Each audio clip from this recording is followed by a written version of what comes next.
Hello student, how are you?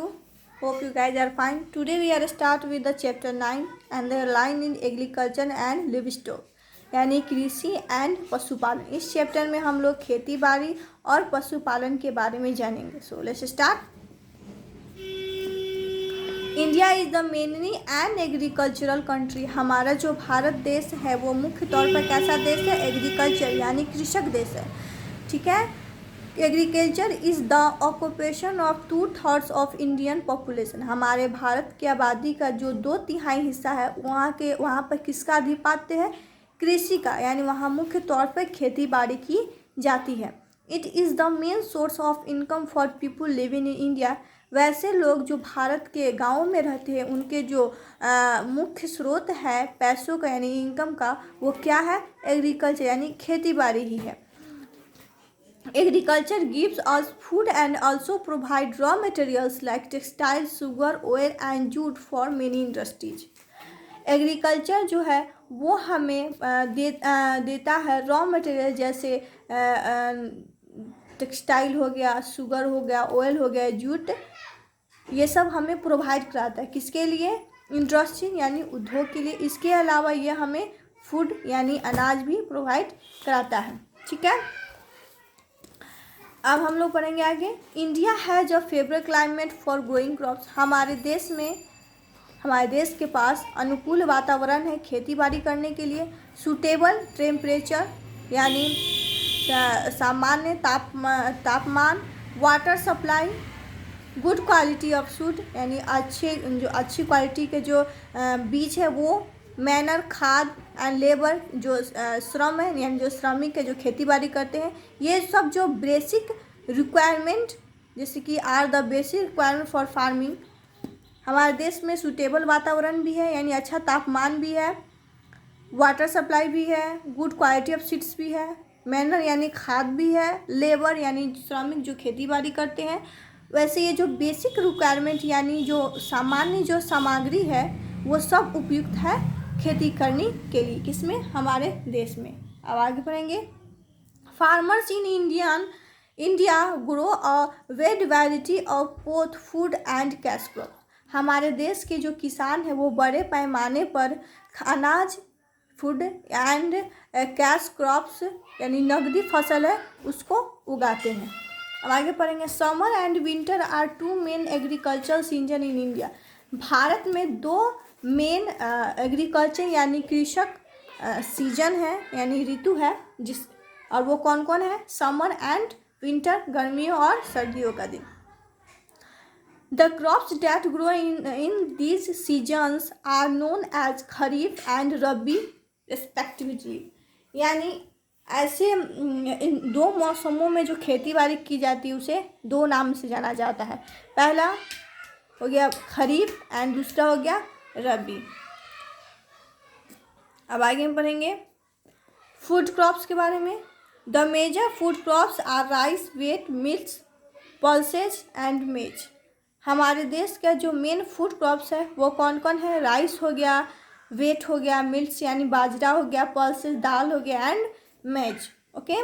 अब आगे पढ़ेंगे।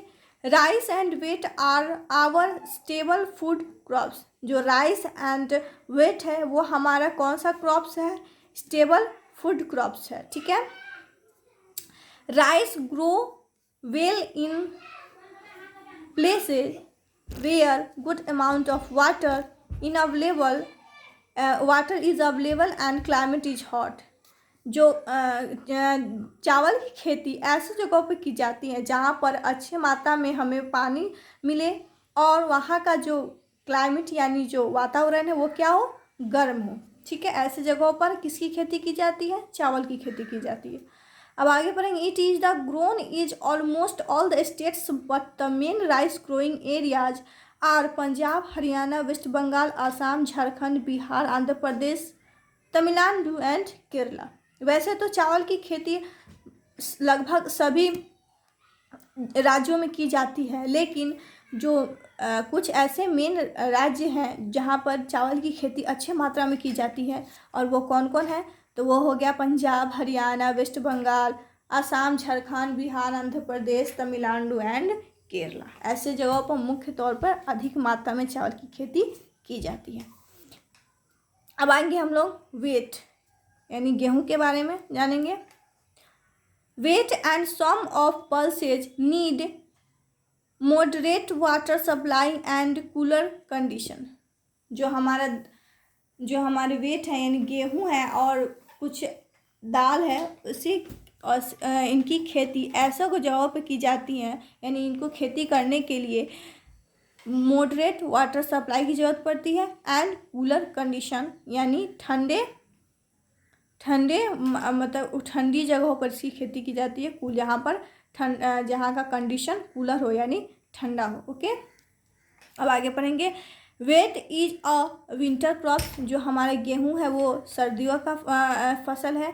It is the mainly grown in Punjab, Haryana, Rajasthan and Uttar Pradesh. और ये मुख्य रूप पे कहाँ उगाया जाता है यानी मुख्य तौर पे यहाँ कहाँ इसकी खेती की जाती है? पंजाब, हरियाणा, राजस्थान एंड उत्तर प्रदेश। ठीक है, now turn the page.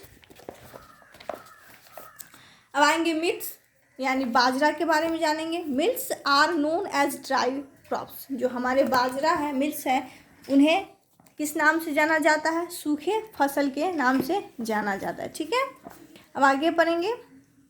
They are grow in area of Rajasthan, Bihar, Gujarat, Karnataka where low rainfall in received. मिर्च की जो खेती है वो ऐसे जगहों पर की जाती है जहाँ पर कम बारिश होती है। और वो जगह कौन कौन है? राजस्थान, बिहार, गुजरात, कर्नाटका। ये ऐसी जगह है जहाँ पर कम बारिश होती है, लो रेनफॉल होता है और ऐसे जगहों पर हमें मिल्स की खेती की जाती है। ज्वार, बाजरा एंड रागी आर मिल्स। जो हमारे मिल्स है वो कौन कौन है? ज्वार हो गया, बाजरा हो गया एंड रागी हो गया। ओके, अब आएंगे पल्सेज यानी हमारे दाल के बारे में जानेंगे। Pulses are very rich in protein. जो हमारे दाल है वो प्रोटीन से भरे हुए हैं यानी उनमें प्रोटीन अच्छी मात्रा में पाई जाती है। They are also used as fodder for cattle, hence they are grown on a large scale. Bengal grams, green grams, black grams are some of the pulses. Pulses तो ऐसे हम लोग दाल जो हमारी दाल है उसमें प्रोटीन भरपूर मात्रा में पाया जाता है। इसके अलावा इसे पशुओं को भोजन के रूप में भी यूज किया जाता है। इसीलिए इसका जो ग्रोन है वो लार्ज स्केल यानी बड़े पैमाने पर इसकी खेती की जाती है। बंगाल ग्राम्स, ग्रीन ग्राम यानी हरा चना, ब्लैक ग्राम यानी दाल, काला चना, ये सब पल्सेज की एक हिस्सा यानी ये सब भी पल्सेज में आते हैं। जैसे अब आगे पढ़ेंगे कैश क्रॉप्स यानी नकदी फसल यानी ऐसे फसल जिसे बेचने के लिए उपजाया जाता है। Farmers grown some crops only for sale in the market. अभी मैंने जैसे कि बताया किसान ऐसे कुछ अनाज उगाते हैं जो सिर्फ बेचने के लिए होता है। कहाँ? मार्केट में। They are called cash crops और वो क्या कहलाते हैं? नकदी फसल कहलाते हैं। The important cash crops are oil seeds, cotton, jute, sugar cane, spices, तंबाकू, टी एंड कॉफ़ी।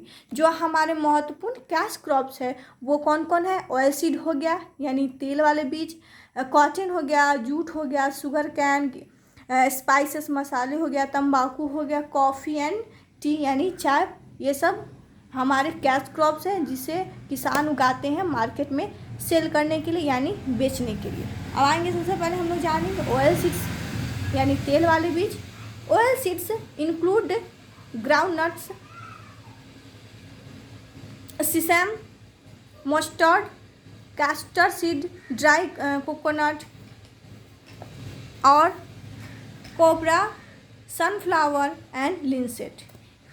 हमारे जो ऑयल सीड्स है यानी जिस ऐसे बीज जिसमें से तेल निकाला जाता है वो मुख्य तौर पर कौन कौन हो गया? ग्राउंड नट्स हो गया, सिसम हो गया, मस्टर्ड हो गया यानी सरसों, कैस्टर सीड्स हो गया, ड्राई कोकोनट यानी सूखा ये हो गया क्या कहते हैं सूखा नारियल, ये सब, सनफ्लावर हो गया, सूरजमुखी, लिंसेट, ये सब जितने भी नेम दिए हुए वो सब क्या है? किस में आते हैं? ऑयल सीड्स में यानी इन सभी से तेल निकाला जाता है। अब आगे पढ़ेंगे, they are grown in different part of our country. इन सभी की खेती हमारे देश में अलग अलग हिस्से में की जाती है। The oil that we use for cooking comes from oil seed. ऐसे तेल जो खाना बनाने में, ऐसे तेल जिसका उपयोग खाना बनाने में किया जाता है और जो ऑयल सीड से आते हैं, वो क्या कहलाते हैं? It is called vegetable oil. वो वेजिटेबल ऑयल के रूप में जाने जाते हैं। अब आएंगे फाइबर क्रॉप्स यानी रेशा वाले फसल। Fibre crops are jute and cotton. जो फाइबर हमारे क्रॉप्स है वो कौन कौन है? जूट एंड कॉटन है। Jute is use to make bags, carpets and many other things. Jute का जो उपयोग है वो हम लोग किसके लिए करते हैं? बैग बनाने में, कारपेट बनाने में एंड मेनी अदर थिंग्स यानी और बहुत सारी चीज़ों में यूज करते हैं उसका। It is the product mainly in West Bengal, Assam, Bihar and Orissa. जो जूट है वो मेनली प्रोड्यूस्ड यानी जो उसकी मेन रूप से खेती की जाती है वो कहाँ होती है? वेस्ट बंगाल में होती है, असम, बिहार एंड उड़ीसा में होती है। Cotton is the grown in Punjab, Gujarat, Madhya Pradesh, Maharashtra, Andhra Pradesh and Tamil Nadu. और जो कॉटन की खेती है वो मुख्य रूप से कहाँ की जाती है? पंजाब, गुजरात, मध्य प्रदेश, महाराष्ट्र, आंध्र प्रदेश एंड तमिलनाडु। ठीक है, now next turn the page. अब हम लोग आएंगे स्पाइसेस यानी मसालों के बारे में जानेंगे। Spices include pepper, chillies, cloves, cardamom, fenugreek, cumin seeds, nutmeg, cinnamon etc। जो हमारे मसाले हैं उनमें क्या क्या आते हैं? पेपर, चिलीज यानी मिर्ची, क्लोव्स यानी लौंग, कैडमम इलायची, फेन्यूग्रीक यानी मेथी, क्यूमिन जीरा सीड्स, नटमेग यानी जायफल एंड लास्ट में कैनमम यानी दालचीनी। ये जितने भी नाम हैं वो क्या चीज़ में आते हैं? स्पाइसेस में आते हैं यानी इन ये मुख्य तौर पर स्पाइसेस में आते हैं, मसालों में इनकी गिनती की जाती है। अब आगे पढ़ेंगे, they are medicinal value of or use to add flavour to food. इसका उपयोग मुख्य तौर पर हमें खाने में स्वाद लाने के लिए औषधियों के रूप में किया जाता है यानी खाने में स्वाद लाने के लिए इनका महत्व एक औषधि की तरह है। ठीक है, अब आगे बढ़ेंगे। They are grown mainly in Kerala and Karnataka. ये मुख्य रूप से कहाँ उगाए जाते हैं? केरला एंड कर्नाटका में। India is the largest producer of T. जो हमारा भारत है वो सबसे बड़ा प्रोड्यूसर है किस चीज़ में? टी के बारे में, यानी यहाँ सबसे अधिक टी उत्पादित की जाती है यानी उगाया जाता है। It is grown in Assam, West Bengal and Nilgiri hills of Tamil Nadu. ये मुख्य रूप से आसाम, वेस्ट बंगाल एंड तमिलनाडु का जो नीलगिरी है वहाँ इसकी खेती मुख्य रूप से की जाती है। Coffee is grown in Karnataka. जो कॉफ़ी है उसकी खेती हम लोग कर्नाटका में की जाती है, केरला में की जाती है एंड तमिलनाडु में की जाती है। समझ गए आप लोग? अब हम लोग आएंगे डेवलपमेंट इन एग्रीकल्चर। ये हम लोग नेक्स्ट डे पढ़ेंगे ये पॉइंट। आज के लिए बस इतना ही। Good bye.